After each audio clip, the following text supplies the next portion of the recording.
When she passed away at the age of 96, her family walked into her quiet room.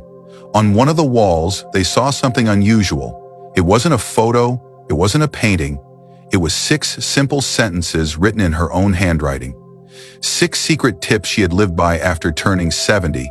These weren't medical rules, they weren't complicated instructions, they were gentle reminders, words that helped her find peace and meaning in her later years. And today, I want to share those 6 tips with you. Because whether you are 60, 70, or even 80, these words might bring comfort, strength, and hope to your own journey. The first tip she wrote was this: walk slowly, but walk every day. Even when her legs became weak, she held onto the wall and took slow steps down her hallway.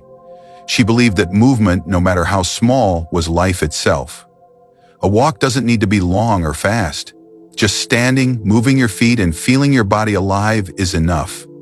Each step is a quiet celebration of still being here. The second tip was, keep one friend to talk to.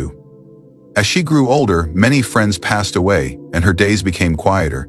But she always kept in touch with one neighbor. Even a short phone call brightened her evenings. She knew that loneliness can weigh heavier than age itself. One voice, one person who listens, is sometimes all we need to feel less alone. You don't need a crowd, you just need one true connection. The third tip she left on her wall was, don't complain about the past. She had her share of regrets, just like we all do. But she chose not to let them control her. Instead of filling her days with bitterness, she focused on the present moment. Complaining would not change what had already happened. What mattered was the day in front of her.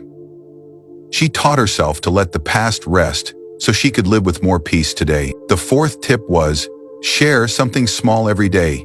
She never had much, but she always gave something. Sometimes it was fruit from her small garden. Other times it was simply a smile or a kind word. She believed giving, no matter how small, made life lighter.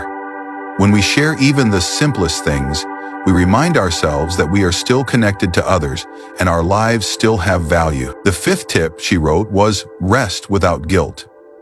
As her body grew tired, she rested more often. She would nap under her favorite blanket in the afternoon without apologizing.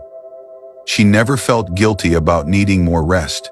She believed that resting was not a waste of life. It was part of life.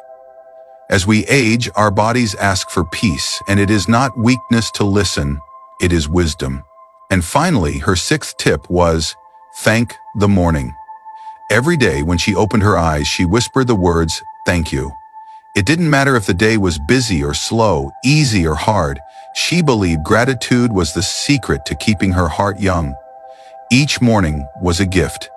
Each sunrise was proof that life had not finished with her yet. When her family stood in that room and read those words, they realized she had left them more than advice.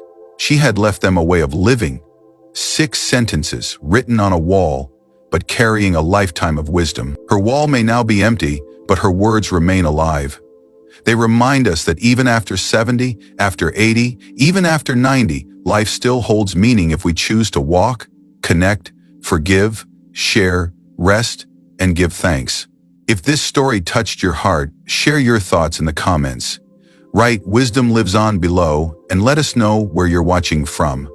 Because sometimes, the smallest words carry the greatest lessons.